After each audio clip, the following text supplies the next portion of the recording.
And we're live. Hello, everyone, and welcome to the very first Disruption Talks episode of the new year, 2022. I hope everyone had a great holiday time over the break, got to spend lovely time with family, and has come back refreshed. I'm really excited. Today, we're going to be welcoming Lucas Bédout from Spendesk. And basically, we're going to be talking about a few things within Spendesk and the wider world of Lucas as well. So welcome to the show, Lucas. Yeah. Hey, Sean. Thanks for having me on the show. No problem at all. We were having a little discussion previously, and I was discussing with some of the teams internally as well. And we were talking about how amazing it was to see the kind of fast adoption of kind of spend automation tools in 2021. And I'm sure many finance teams are grateful to companies like Spendesk. I hope. I'm sure they see I hope. Yeah, as an absolute blessing for sure. Cool. So following the usual format of these shows, we usually start with like a bit of a deep dive into the person speaking with us today. So maybe we can begin with yourself, Lucas. Maybe you want to give like a little introduction to the people watching. Yeah, definitely. It's still early for me. I'm not a morning person, so even though it's 10 a.m., I know as French people we tend to start late the day. So I may say things that Anyways, so my name is Luca. I'm actually 27, soon to be 28, which is still young, I think, in the industry standards. At least that's what people tell me. I mean,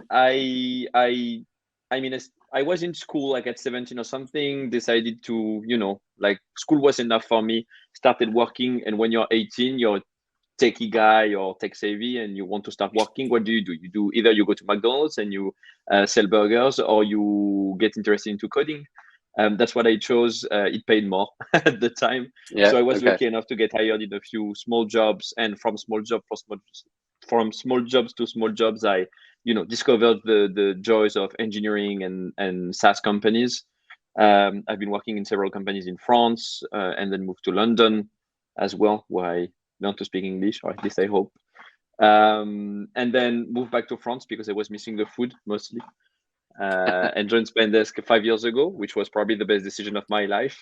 Fun story. Fun fact is I joined Spendesk because they were nice, and I expected to change after 6 months. But in the end, it was probably the best decision I ever made. So yeah, here I am, Spendesk. We started. We were two in the engineering team. So it's a bigger team.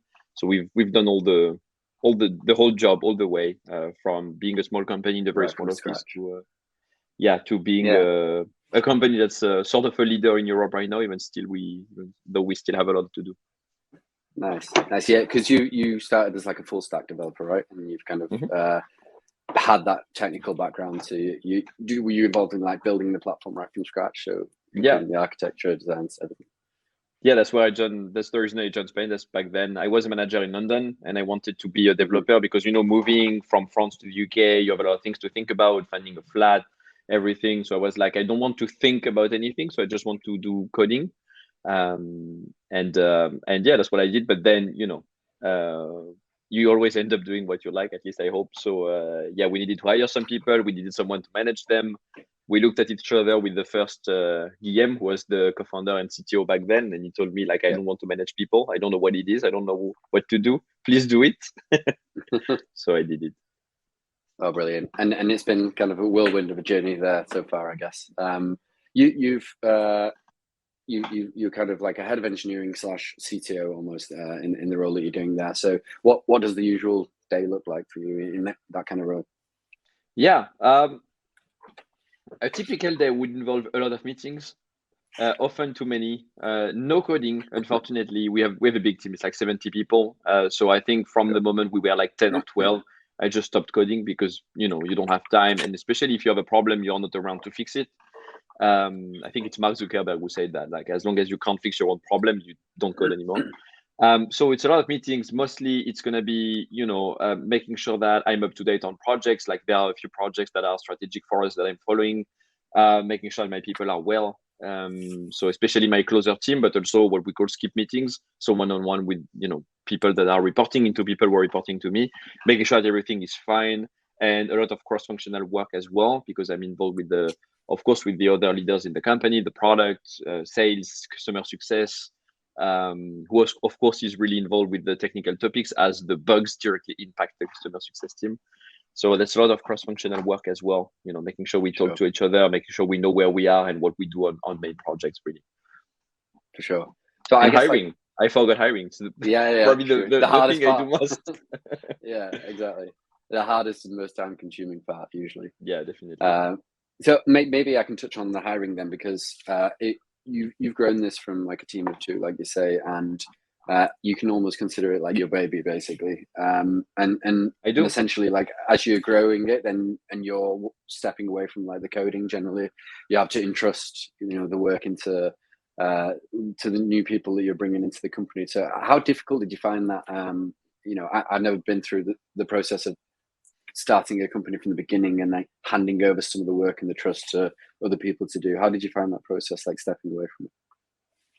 I mean, it's so much the hard thing when you start when you're early. I've always been early in my company, so I don't know what a big company looks like. Spendesk is my first experience at something that is scaling a lot and that is 400. Yeah. So I think it's different at different stages of the company, but really at the beginning, and the more we grow at Spendesk, and the more I see it was the right choice. But really at the beginning, it's all about the human beings that you hire, less than the skills. I've always been keen to find people who are problem solvers in a general sense. And something I've been thinking about recently is, if I start a company tomorrow, what I will do is that I will interview everyone with a problem that they don't know how to solve, like something that's not common to their job, just to see how they think and how they react in front of something that they haven't seen before. Because every time you scale something, every time you work with a startup, you always encounter problems that you haven't seen before. New developer challenges, new infrastructure challenges, hiring. Like we figured out hiring. We didn't know how to hire many people, but we figured it out, right? Because we're thinking that way. And so I think it's all about that. It's who we are at the beginning and making sure that when we hire the right people, they know how to solve problems that they haven't solved before. And they are not only relying on their expertise to make sure that they can move forward, right? And then later we need experts, right? Because you need people that are really deep onto a specific topic. Like, I don't know, you need to install a Kubernetes cluster. Of course, you need someone who's installed the Kubernetes cluster before, otherwise you're going to do it wrong. But at the beginning, you don't care if the person has installed a Kubernetes cluster or not. You just want them to be scrappy enough to be able to do it, right? The first time. Yeah, for sure. And how much did you think, like the beginning, you're not focused necessarily on domain experts, but you're focused on people who are like good problem solvers? How important did you feel like it was to have people as well that you could work well with in the company, right? So you had like a connection more so than like just it's the most important thing. It's the most important thing. And it's funny because when we grew the company and we brought in people from talent acquisition teams and HR from other bigger companies, everything they told us was, what you're doing, guys, it doesn't scale, right? Because we always had the same interviewers doing some kind of cultural interviews to make sure that the people were a good fit with the company, and we were spending a lot of time with the people and everything. And some of them actually convinced me at the beginning to drop it, like to say, okay, let's move faster, let's make the process more industrial, let's know the people less, but understand their skills more. And we rolled that back to where we were at the beginning, because I think it's the key. If you work with people that you can't work with or that you don't get along with, you don't have to be friends with everyone, but at the beginning you almost have to, if you see what I mean.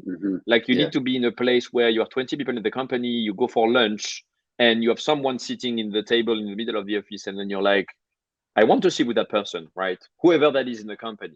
Of course, when you're 300, you can't do that anymore. But at the beginning, it's extremely important. And if I had to do it all over again, and I probably will at some point, I would invest even more in making sure that I can spend 3 hours at an airport with the first 10 people in my company, making sure that we can, have a chat about something. We don't have to have the same interests, but at least some people will teach me things, I will teach them things, and we will, love having fun is very important as well. For sure. I think it's the key. Yeah, definitely. I think I read once that like the problem companies have when they're scaling is that you're setting missions in this inside kind of circle, which you'd consider maybe like the senior leadership team or the board or whatever. And then as that's passing out, the less that information is communicated well, like the less likely you are to succeed as a company, or people are going to have different understandings of the mission. And when you're in that close-knit company, I think that the communication is much stronger just naturally, right? So it's not like a a forced way of like improving communication. There's just natural discussions. Everyone's on the same page about the mission, the goals. It's natural. Like we didn't have the first 2 years at Spendesk, we never had a problem of like I wasn't told that this was happening, or I didn't understand what we were doing or why we were doing it for, because it was just it was just automated, right? You would have lunch, someone would talk to you, and you would discuss work, and because there is trust, everyone would be transparent about things, and it's just we don't have the problem. And then we discovered it when we were like 100. We're like, oh, if you don't tell everyone something, then they don't know. Oops. Yeah, and they have their own understanding. Yeah, definitely. But that's still a problem we have today. We have 400 in the company. Still, everyone understands what they want to understand, but we still want them to have a common culture, common background, and common area of interest, so that at least they align on something. Sure. Do you rate culture as like one of your highest kind of goals within the company in terms of like what you want to attract people with? I know it's kind of like a buzzword, but yeah, it's definitely a buzzword. Like it's definitely a buzzword, and I think overall culture comes from the people. So you don't decide it. Like some companies, they decided they think they can write culture. Even we did sometimes. You think you can write some kind of note on Notion or whatever tool you're using and be like, that's our culture. But no, it's not. Your culture is the people you've hired and the people you will hire. Yes, it's definitely something that's very important, something that we evaluate for. We have the cultural fit interview, which was a completely random interview where I would ask you what job you would do if you were born in the 1800s, for instance. And that would basically open up discussions that are, deeper and everything, because the people are, there is trust in the conversation, because it's not about work or your skills. It's about who you are, right? So it's definitely very important, but I think it's not something you can really control. You can invest into it to keep it, but it's really investing in the people that will make sure that you keep it. It's not investing in any kind of, I don't know, you can't have culture workshops, right? That doesn't happen like this. It's the management, it's the people. It becomes contrived and forced otherwise, right? And that's when you probably lose a bit of it, as it is. Yeah, definitely. Cool. Your managers are really important. Yeah, for sure. Yeah, you mentioned previously just about kind of like sharing the mission with people you're working with. So maybe I can follow on with a question about that. Like, what is the kind of the mission for Spendesk, or like your KPIs that you specifically are working now in as the person in charge of the technical department? Yeah. I think it's different from Spendesk. For Spendesk as a whole, that for tech, we're a startup. So for Spendesk, obviously, it's going to be growth, employee NPS, that kind of things. Engineering wise, one thing that I'm looking at is retention.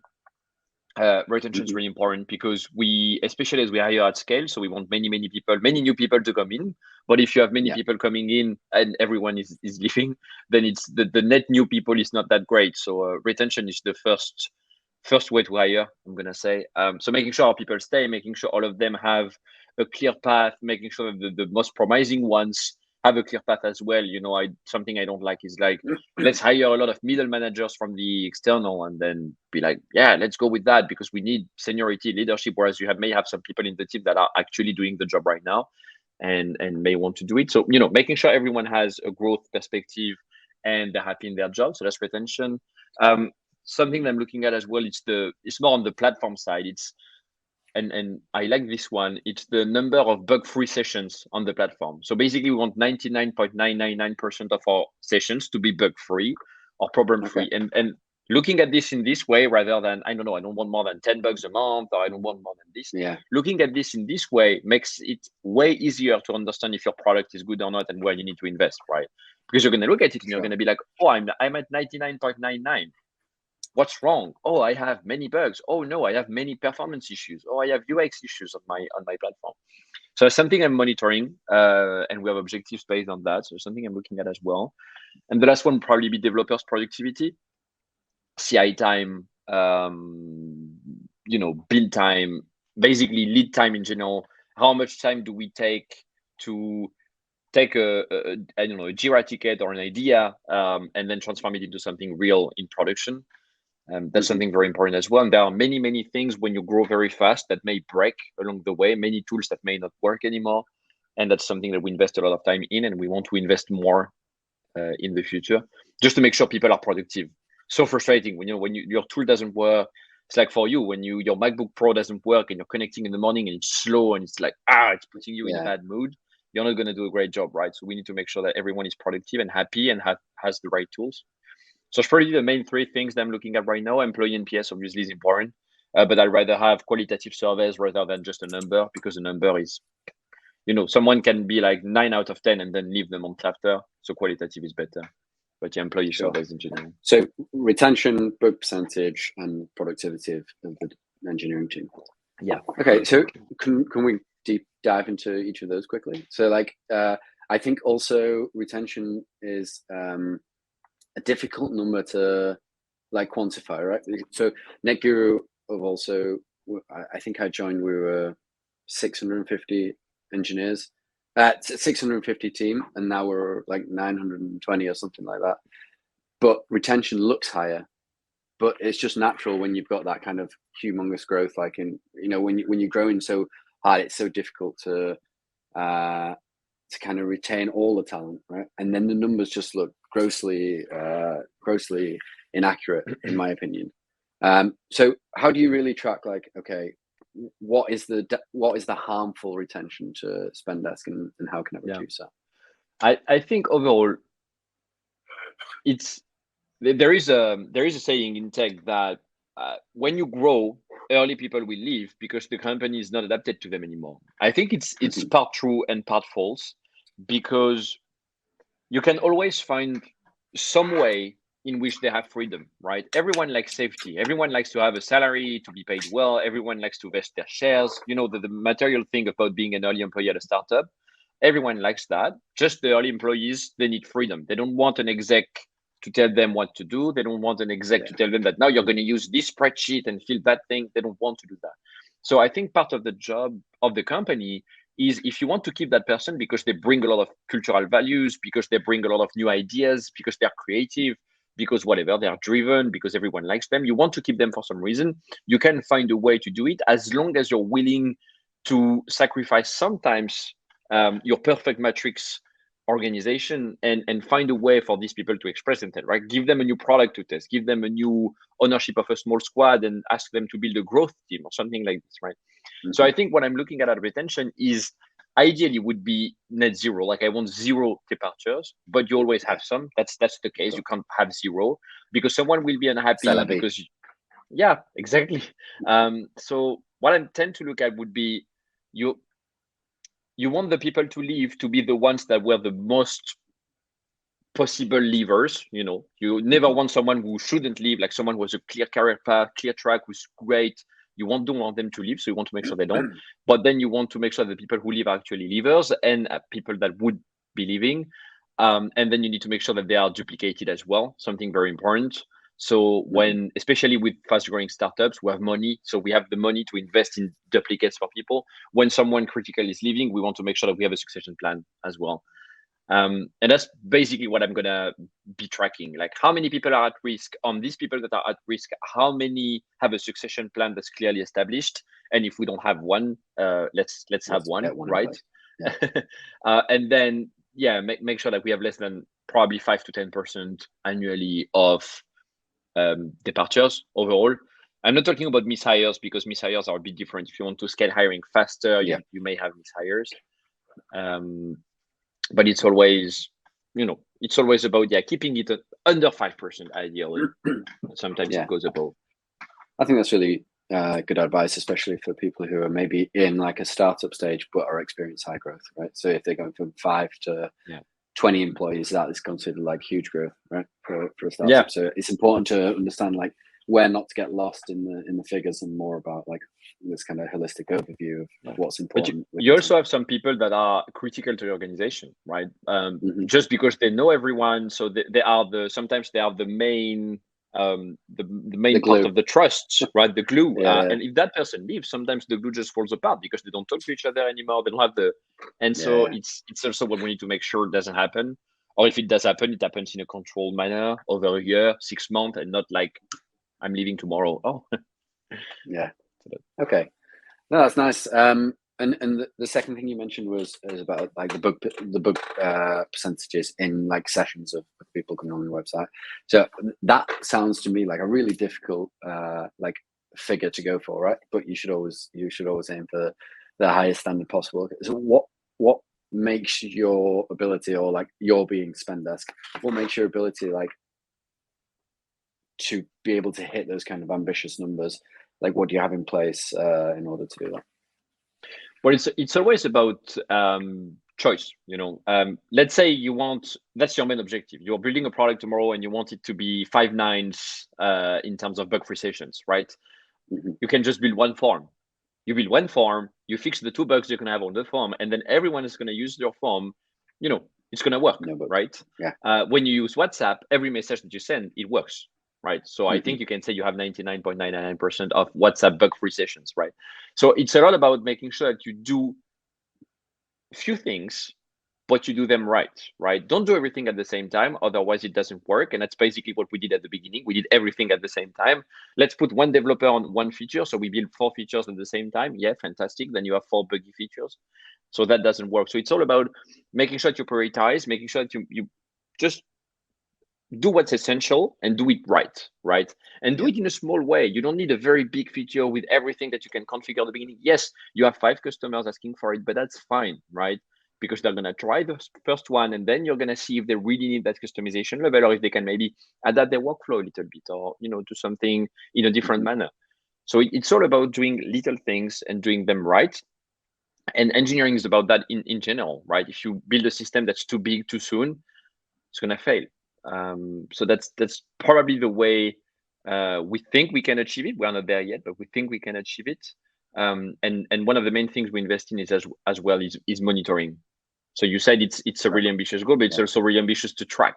Like, you need to make sure that you have everything in Jira, the tickets, the support tickets, you have full story that's connected as well. Basically, everything that doesn't go as it should go, you need to be fueled into a warehouse, and then you need to compute the data. So it's also a lot of investment in tooling, in monitoring, in making sure that we have visibility on everything that we do. Because if we don't have visibility, how do we know that things are working, right? Yeah. If you build things and then you wait for your customers to tell you it's not working, how many times did you have a bug and you didn't report it? 90% of the time, probably. So you're missing 90% of the bugs, right? Sure. I guess it's all attributed to building things correctly, like in the first instance. So I'm guessing you have like lots of peer reviews, everything in place to ensure like from the start it's built correctly. And actually we have design reviews, which is before, because the PR, if you review the PR, the code is too late. The code is written, the design has been set, and it's very hard to change everything. So what even a very senior engineer is not going to ask someone to redo the whole PR, right, on a new design. So we do design review. So you basically you make a proposal for a design, and you say, I want to design my feature like this. And then with the senior engineers, there is challenge, or your manager or other people, there is challenge at that moment, because the cost to iterate on the design, on the schema, on the Google drawings is really small compared to the cost of iterating on the PR. So we do design review, yes. And that's where we think about, maybe it's too complex, maybe it's going to be buggy. How does it scale, right? Yeah. It's all a process, right? And I guess like a follow-up question B to this is like, how do you manage the customer demand for like new features or like different changes, right? Because consumers are demanding, we know that, right? And I guess like the larger your company gets, and the more customers that you're taking on, the more the teams want to have like small minor adjustments. And do you have to kind of like curb people's enthusiasm for like new features on the product? Actually, it may be easier as you grow, because the voice of every customer is smaller and smaller, right? And you have many people between you and the sales team. So, at the beginning, you have the sales guy, he comes to you and he's like, hey, can we build this feature? And you're like, yeah, sure, I'm going to build it now, So it's easier at the end. What we do is we have a strategy. We have a product strategy. It's built in different steps. It's over 3 years. So we know where we are going, and we know what we need to do, and we know we need to stick to it, because if we don't stick to it and we tend to do some kind of feature factory form where we just build features that the sales team or the customer success team ask us, then we're going to diverge from this strategy, and we're going to build something that's in the middle but nowhere. So yeah, we have this strategy that we are building, and then we have a little bandwidth that is reserved for tactical work. What we call tactical work is basically, we have 200 customers that are asking for a specific, authentication provider, or a specific new field in the accounting settings, something like that. And then we're going to build that within the amount of time that's reserved for this kind of project. But we always work in a healthy tension with the sales team and the customer success team to make sure that they don't feel like they can just ask for something and it's going to be built, right? It has to be justified. We help them to justify it. So we send product managers and engineers with them to work on the case and make sure that we understand everything that's going on right there. And then if it's worth it and if it fits within the time that we dedicate to that, then we build it. Otherwise, we don't. Or we have to change the strategy in some way, right? Sure. So just gonna say to everyone listening, we're gonna just have one more question here, and then I'm gonna open up the floor to some questions from LinkedIn, Facebook, YouTube. Whoever wants to ask a question, I'll try and get them across to Lucas in the call. So before I read out some of the audience questions. We'll just touch finally on the productivity. So you're talking about the ability to deliver and change fast. My question is about kind of innovation within Spendesk. Are you managing that process as well? Because some see it as like slightly different to engineering. It's more kind of like an ideas tank that works with engineering, for example. You mean innovation on the product? Yeah, of course. Innovation. Yeah. So we have two different teams, right? We have the product team and the engineering team, and they are even though they're working closely together and they're working in squads, they're working in different ways. So I'm gonna say it's not my responsibility to innovate, but it's my responsibility to push the product team to do so. If you see what I mean. Like I'm not owning the product roadmap, or I'm not owning any of the decisions in terms of, right, let's build a new new machine learning algorithm to unblock whatever we need to unblock, right? That's more the product team to understand. But my team is more responsible for the engineering solutions to think. So our responsibility is more to innovate in terms of engineering rather than innovating in terms of features of design or things that our customers may feel when they use the product.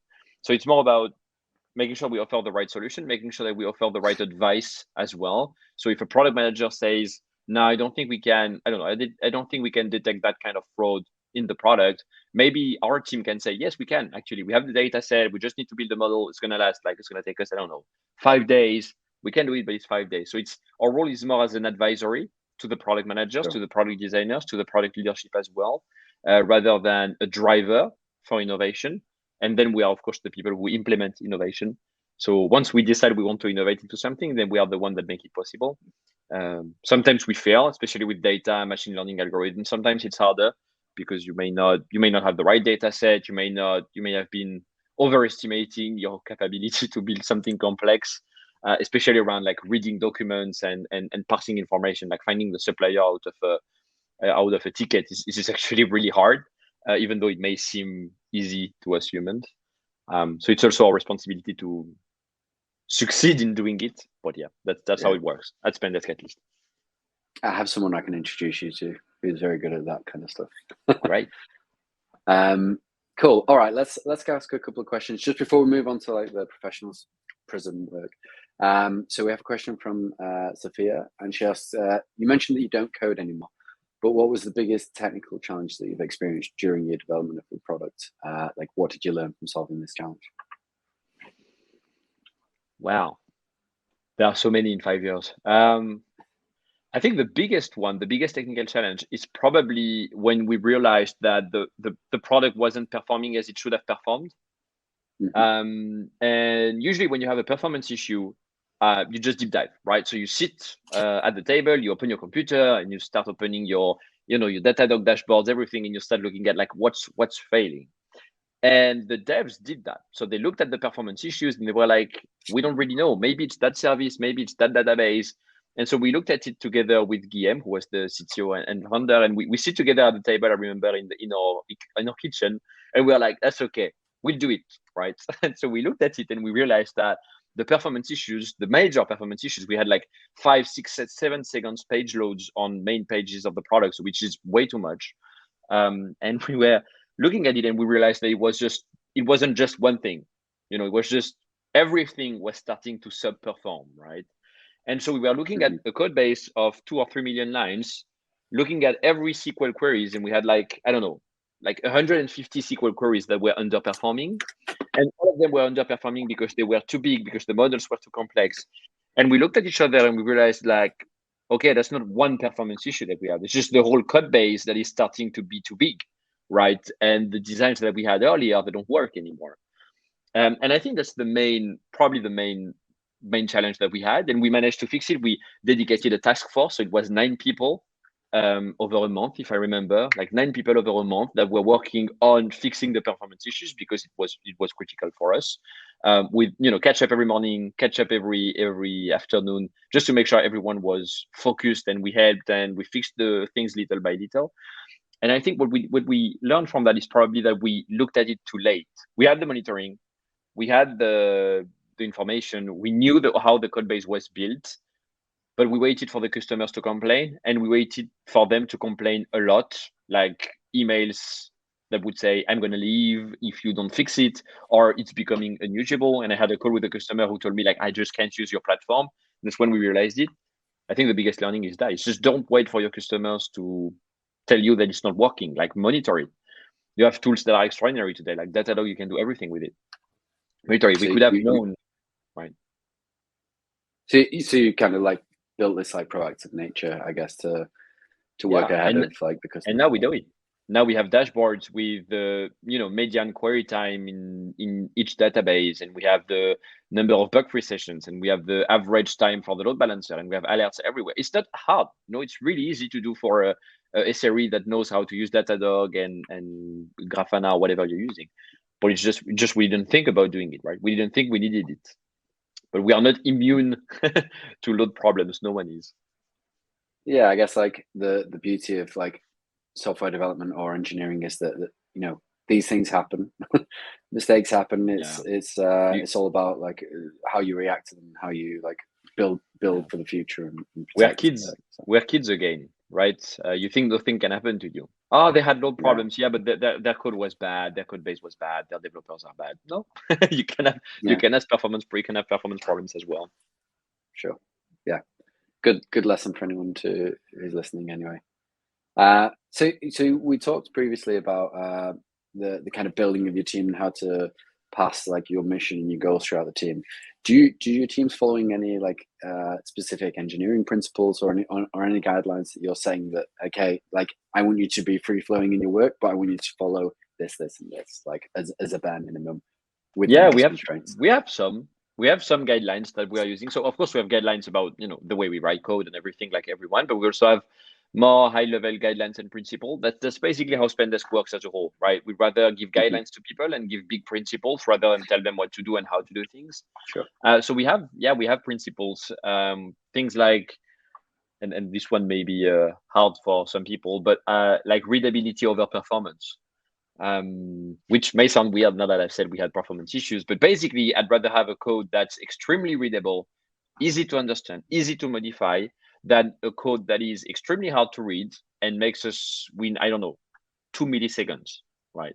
That's a debate that we had, and we went very deep into it because we tested a lot of things about JavaScript and how arrays were working, and we had a lot of benchmarks and stuff just to understand how impactful was something that was a debate over a pull request. And that's when we decided to have this principle, because just a code that's easy to read, you can always change it. A code that's very messy, even though it's really fast at the beginning, no one can change it, and it's going to be slower and slower with time because no one can change it, right? So we have that. We have also prototype the path. Prototype the path is, instead of getting your whole design done on paper before, do a part of it, try it, right? Write some code, look at it, look at how it works together, how it communicates, how the data flows between, one table to another, one model to another. Look at it and look how it works, because as long as you haven't written a line of code, you don't see how it works, right? So sometimes in your mind, it's like, I'm going to do that crystal clear. This works. And then you write 5 lines of code and then you're like, that's not going to work, right? So we have that. We have also build for times 10, which is a sense of scale. Like how Sure. far do you push the scaling? Like, okay, you're going to have to manage some events. Do you work with SQS from Amazon? Do you have some kind of Kafka build that you want to do? And basically we ask them to think 10 times, not 100 times, not 1,000 times, because developers tend to think 1,000 times, right? 10 times is enough. And then if we build something that's readable, that's easy to maintain, and that's going to scale 10 times what it does today, that's okay. We'll update it, right, if we need to scale more. So yes, that's the kind of things that we have as principle. We also have management principles that are more around the, optimize for the team, that kind of things that we use just to give people more freedom, because if you have guidelines, if you have principles and you respect them, then it's easier for you and you feel free, right? You don't feel like you're told what to do. Definitely. And as you were kind of deciding different elements of the tech stack, for example, like what front end code you were going to use, what cloud infrastructure, etc., they all have so many positives and negatives, or pros and cons. What kind of drove your decision? I think I heard you say JavaScript previously. Like, what made you choose the technologies that you have chosen to build on Spendesk? Yeah, so the stack is entirely TypeScript today, so it's JavaScript but typed. Spendesk was built like this by the very first, because Spendesk was built in two parts. So there was the first team that was working on a product that was very similar, and then they stopped, and then we took over. So part of that product was built in JavaScript back then, and we knew JavaScript and we liked it, and so we were like, let's go, let's build JavaScript. So it's just, we started with it, and then with TypeScript coming in and bringing the type safety to JavaScript, the ecosystem is incredible. There's just so many things, so many people working on JavaScript, so many incredible libraries, just like React or things like everyone knows. And by the time we were big enough so that we could maybe include more technologies into the stack, we had built so much tooling, so much expertise on TypeScript in general, that there was just no point in changing. Yes, you may have some languages that are bigger, like Go, that are faster. Sorry, like you can have Go. A lot of people are Go fans, or banks are usually built in Java or Scala. We don't do that. We have almost no one in the team that is able to maintain them. Yeah, or COBOL, but that was like 40 years ago, probably. But we could do that, but we just don't have any people that knows Java, Scala, Go, or COBOL, right? They know it on the side, like they do side project with it, but they don't have production experience with them. So basically, we will have to hire entirely new people with entirely new skill sets, make sure that they are onboarded onto the code bases, make sure that they teach everyone else how to do that. And when they leave, we need to make sure that someone else is able to do it. We all had in a company that service, I don't know, we were sending emails or building PDFs or whatever, that someone had built in Rust or Haskell or Scala or whatever, and no one knew how to maintain it. No one wanted to touch it. It worked, but it had bugs, but we didn't fix the bugs. That's exactly what we don't want to happen, right? Yeah, sure. So we can goes back to, sorry, go on. No, sorry. I was just going to say, this goes back to you saying at the beginning that your main focus when hiring people is finding the problem solvers, right? Because being an expert in a specific language is great, but also if you're truly a problem solver, a couple of months and you'll pick up a language quite easily, and the more important skill there is the ability to solve that problem. Yeah. Another advantage of the JavaScript TypeScript stack is the number of people you can hire. Like a lot of engineers are strong with TypeScript, and those who are not, they learn quickly. We have hired a lot of people that are coming from Java, from Python, from one guy from PHP, I remember, and they just ramp up very quick because the stack is easy to understand. It's easy to find good knowledge, and the team is strong, so everyone can teach you what to do. So it makes it way easier as well. We'll see. We have some data stack in Python as well, because just it's data machine learning, so it's easier. You have the libraries. Sure. Cool. All right. So we have another question from someone who's also experienced growth pains with fast scaling teams, and that's the CEO of Netguru. So he's asked, in March 2020, Spendesk, similarly to Netguru, went into full lockdown almost overnight. What kind of impact did it have on the way your tech teams work today? That's a good question. It's fun because I'm gonna say on the tech team, no impact, because we had a lot of remote people already, because we hired remotely. We've hired remotely from day one. And so it was very funny at Spendesk, because the day we decided to shut down everything, France decided to shut down everything and went back to the office, every team in the office, every leader, we had an urgent meeting with the leadership and everyone was like, we need to build a plan. And they started to create new Notion notes with new names on the plan, like Apocalypse Plan or Armageddon or whatever. Anyways, the kind of plans. And they looked at me and I told them, like, I don't need to do anything. Everyone's already working remotely. They know how to do it. They know how to use Zoom. They know how to collaborate remotely. And they were like, you don't need to change your project management. No, they have Jira, they have everything. And so basically they started asking everything we were doing and starting copying everything that we were doing.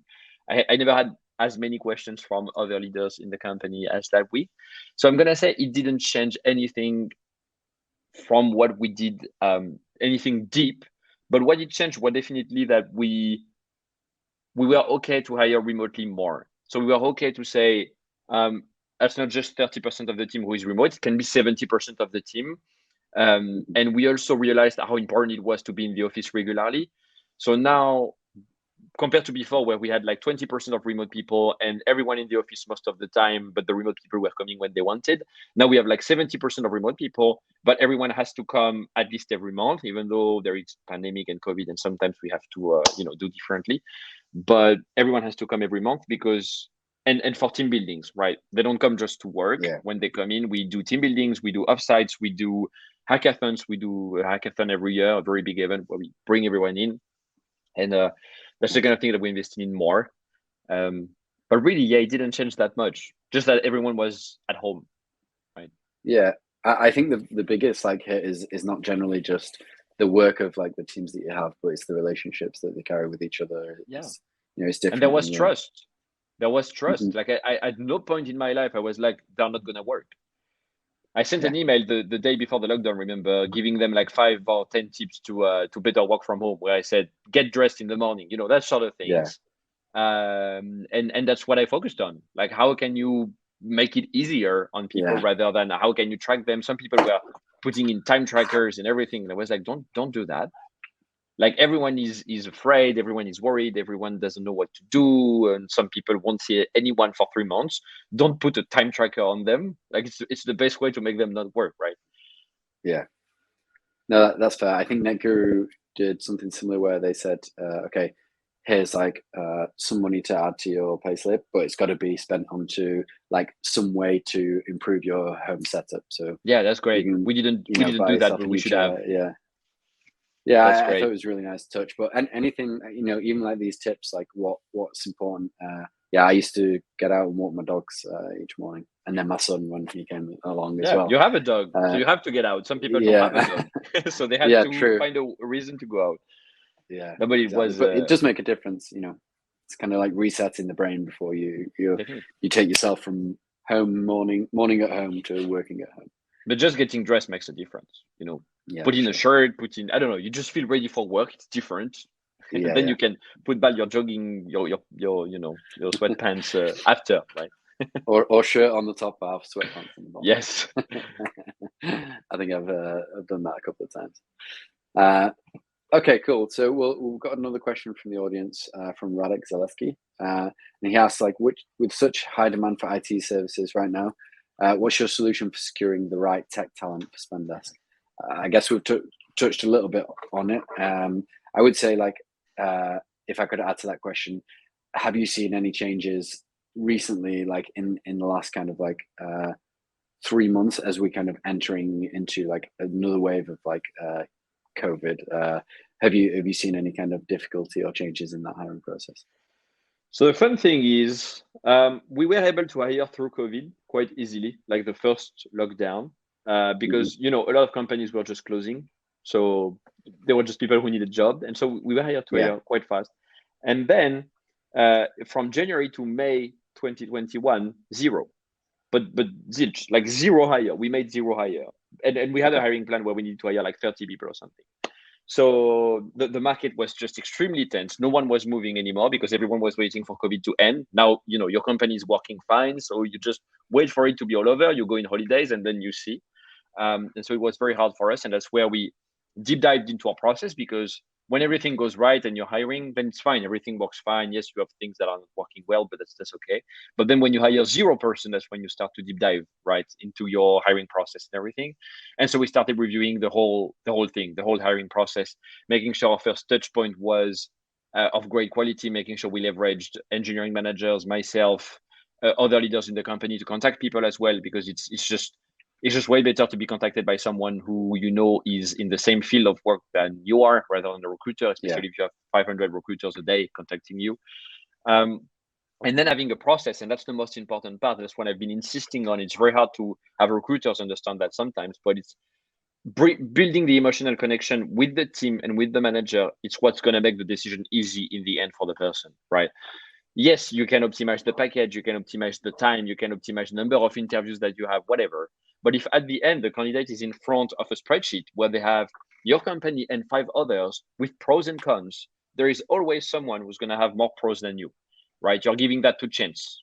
And it's like a penalty in football. It's the same thing. But if you build the emotional connection and you make them want to work with you as a human being, or with their manager, or with their team, then there is no spreadsheet, right? Because at the end, the choice is already made. Like, they have the offer, they know they want to join already. And that's a lot of work on each part of the interview process, making sure every interviewer knows how to interview without the person feeling assessed, but more with the person feeling like they're in a conversation. It's about being nice. It's about having regular touch points with them. It's about projecting them into the strategy of the company, their role in the team, and how important it is that they join. And it just makes the decision easy in the end. So I think I don't have a miracle solution for securing tech talents. Of course, you need to source the right people. You need to be efficient in recruiting. You need to answer fast and everything. But it's about building the connection emotionally, like making sure they want to join your team rather than them joining for your package or your code base or your technologies. Like, don't invest in Go just because you want more developers and you have Go developers on the market. That doesn't work, right? Yeah, makes complete sense.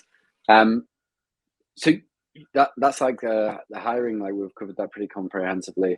In terms of like your actual career is like getting to this point. So you mentioned at the beginning that you're 27, I think you said, 27 years old.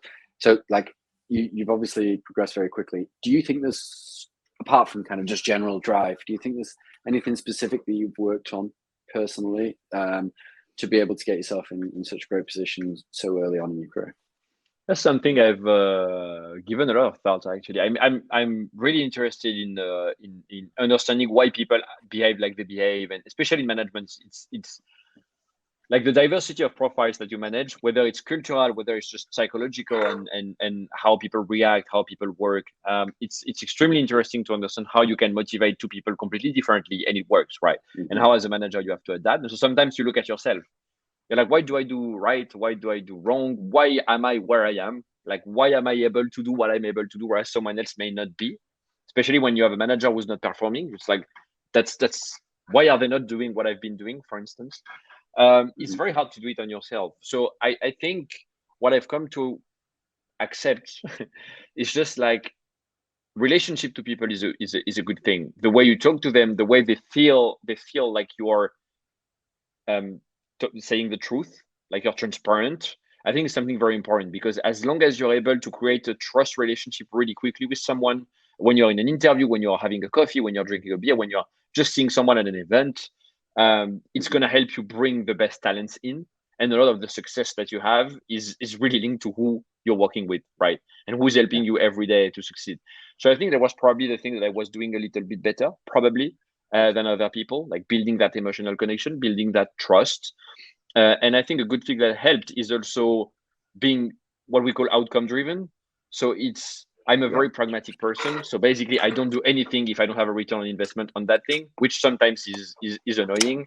But like, making sure everything that you do will have an impact, and making sure you don't do anything that doesn't have one, it helps a lot, because you're moving way faster, because everything you're obsessed about is moving forward. It's not being right. It's not having the best solution. It's just moving forward.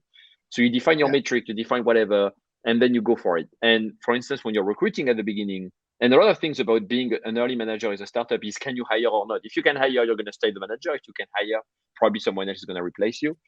And making sure you have that number in mind. You're like, I want to hire 5 people this month. So what do I need to do? Okay, I need to have 10 people in my pipe at every moment of my journey. Okay. Then I need to send, I don't know, 25 messages, and I need to send 25 good messages. You know, that kind of mindset where you are trying to look for a result, and then, solving the path to get to the result. Backwards from there. It's probably something that I did right as well. Sure. Yeah, it's probably how I ended up where I am, and a bit of luck.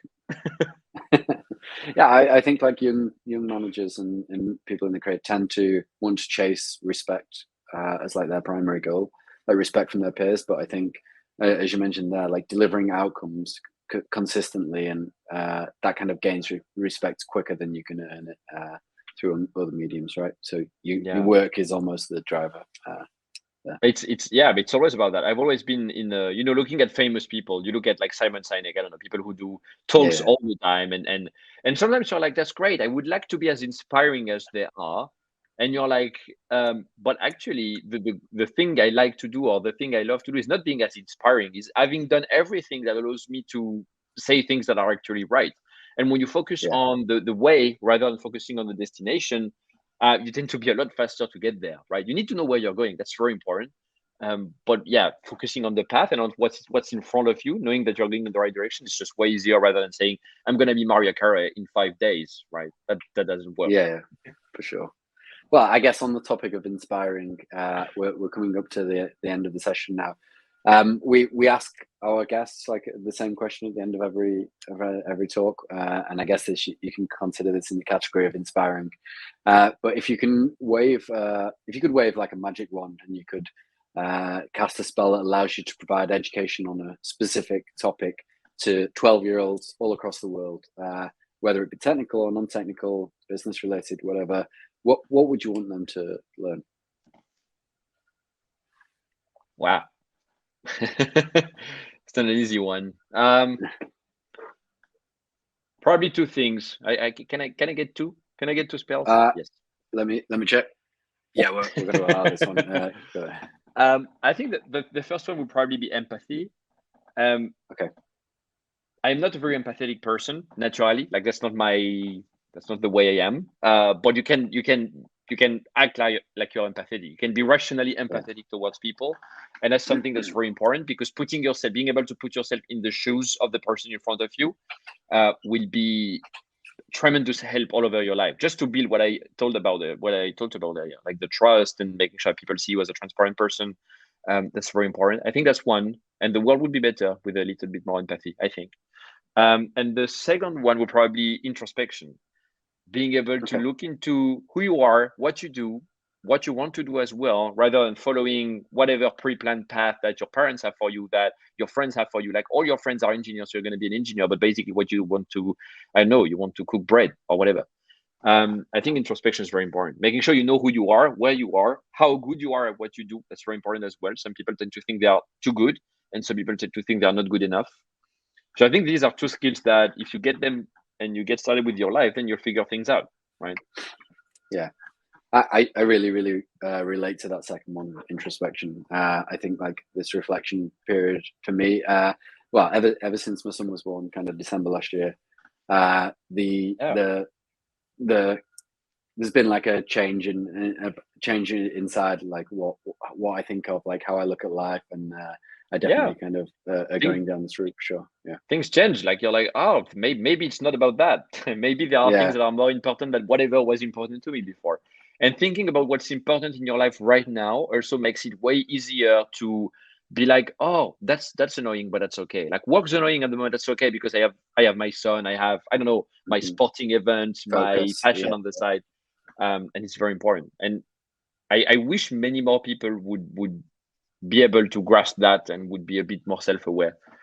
Yeah, for sure. That's something we teach at Spendesk. We have the energy project. It's something that is able to make you think about your energy at the moment, where you are, where you stand, what are your goals, and it's actually really useful to open up people to, oh, that's why I feel like I feel like, oh, yeah. I don't know if we're going down like a rabbit hole a little bit here, but I feel like the influence of social media has really driven not the nation, but the world down a really bad path when it comes to wanting to live up to other goals of other people, and kind of what you see is like this perfect ideology online.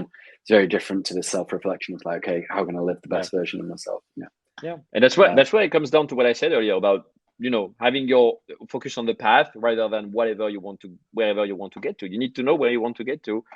Yes, you may want to be that Instagrammer because their life looks cool, Okay, fine. But what's the first step? What do you do tomorrow to make sure that you can be one in 6 years? Yeah. Perfect. Yeah, I deleted Facebook and Instagram and everything recently, and there's been a weight lifted off my shoulders. You know? Well, I mean, I keep Instagram. Considering it. I keep Instagram because I'm running a lot, and actually I find good running accounts and good running advice on Instagram, as funny as it may be. So I keep it. No, that's good. It's worth it.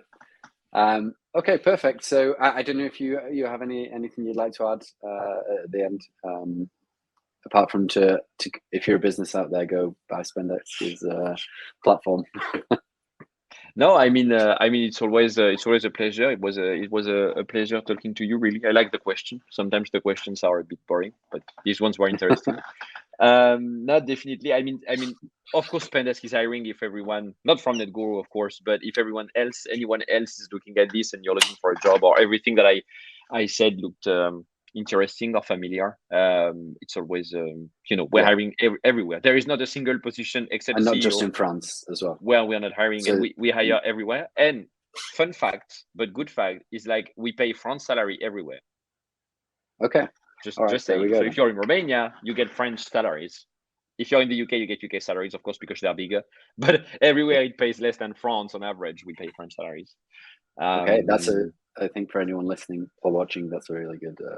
Well, because we feel like your job is not tied to where you live. If you want to live, I don't know, in India and be the king of the world, then that's fine by you. Fine by us, as long as you do the same job as the guy in France. Fine by us. Yeah. Anyways, that's a really, really good mantra, actually. I think I should be. Costs a lot of money, though. Perfect. Okay, well, it's been a pleasure having you on today, Lucas. I really appreciate the kind of free-flowing conversation. Thank you to everyone who's watching or listening on the podcast retrospectively. If you can drop a like on today's episode or ask any questions in the comments, that'd be really grateful. Okay, thank you for listening, everyone. Speak soon. Thanks, John. Thanks, Lucas.